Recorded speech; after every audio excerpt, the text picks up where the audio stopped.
This is a short video to give you an idea of the size of the world of Sealantians Reef Rescue. There are also many levels to this world. At the original spawn,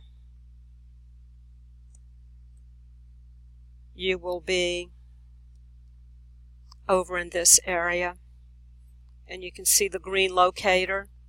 That is where the actual original spawn point is, and this other green locator is where I have this map wall.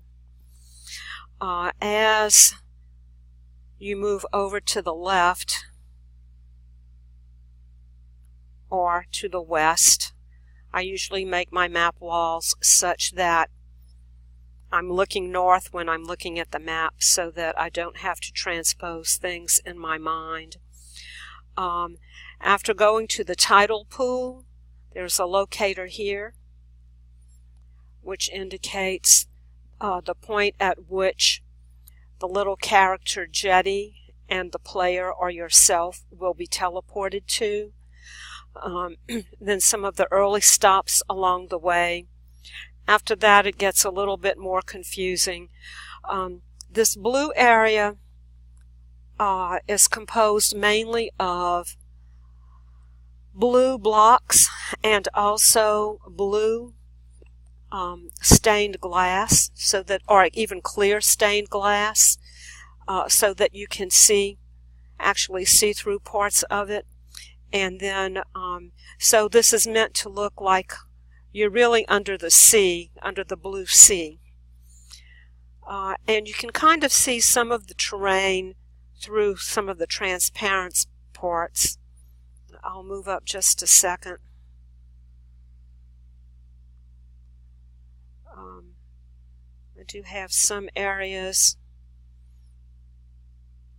This area over here where these locators are, there is a point in the video where a passageway is blocked, and the task is to find boom rocks, which are actually TNT.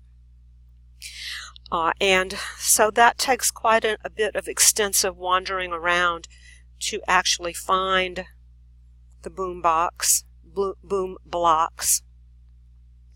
Let's see if I have a...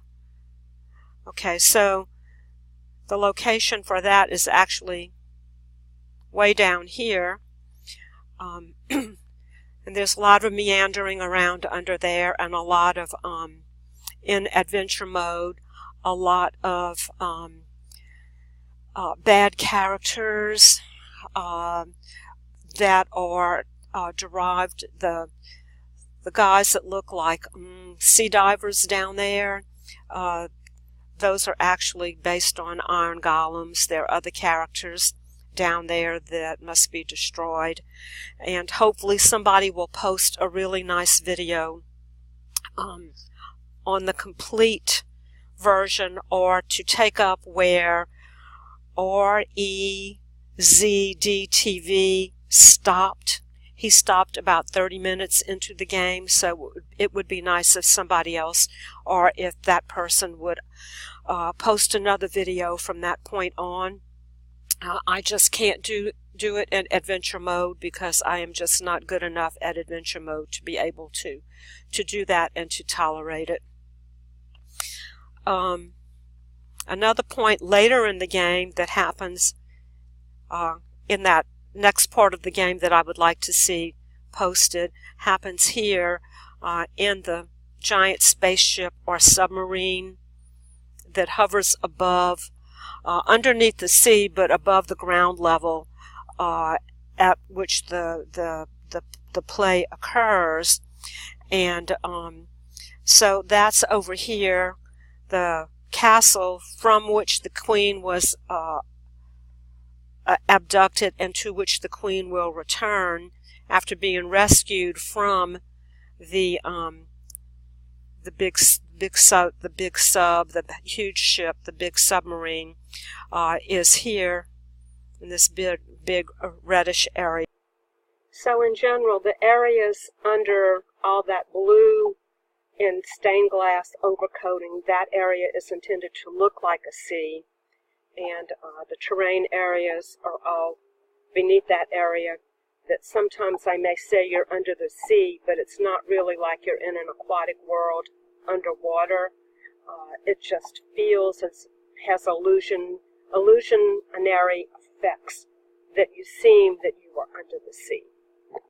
So after the queen is rescued and you get into the magic cart, you will be teleported back to what looks like the original spawn area, but it is actually about maybe 16 maps further over and maybe 1 or 2 maps further south, but much farther, way farther over, and too far for me to take the time to really extend the map farther out that far. And that is the end of this video. Thank you.